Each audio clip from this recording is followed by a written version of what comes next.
Como que seria a hiperfiltração no contexto da doença renal?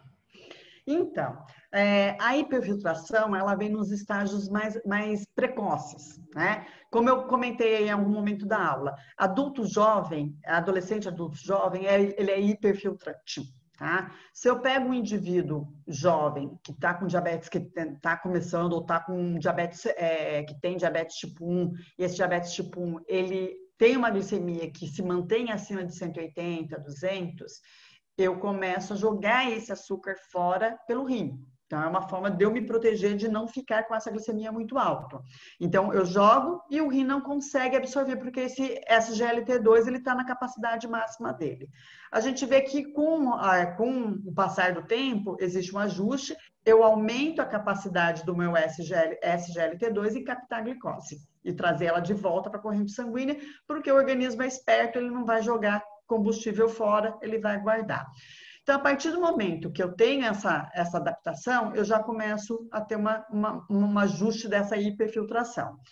O grande problema é, se eu tenho um paciente hiperfiltrante, e aí a gente considera hiperfiltração acima de 120, acima de 130 ml por minuto, se eu pego um indivíduo jovem, tá? Um diabetes tipo 1, com 30 anos de idade, que tem lá seus 10 anos já de diabetes, e eu vejo esse indivíduo, calcula a taxa de filtração glomerular dele, e ele tem 105, a minha pergunta é, qual era a taxa de filtração glomerular anterior?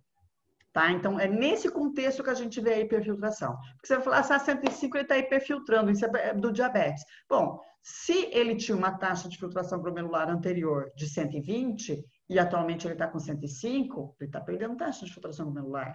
Então, ele não é hiperfiltrante mais. Então, esse contexto de hiperfiltração dentro da doença glomerular, ela é sempre comparada com o que eu tenho previamente. Tá? Então, se eu tenho uma taxa que estava 120, agora ela está 100, diminuiu. Tá?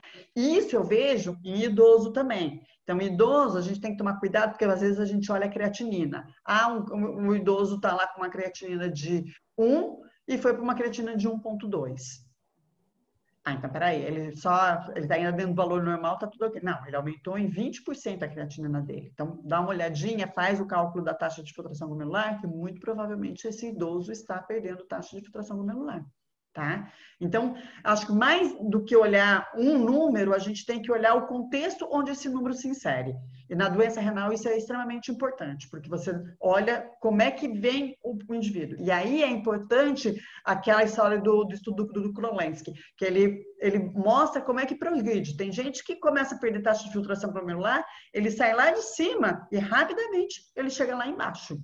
Tá? Porque ele começa a perder rapidamente essa taxa. Tem gente que vem mais devagarzinho, faz uma curvinha mais lenta. Tem gente que cai, sobe, né? Então, por isso que precisa ver o contexto onde você insere isso, tá? Mas, na visão clássica, a hiperfiltração, ela vinha lá na primeira fase do diabetes. Hoje, a gente já fica meio em dúvida se isso realmente faz parte desse contexto doença renal do diabetes, tá? A hiperfiltração.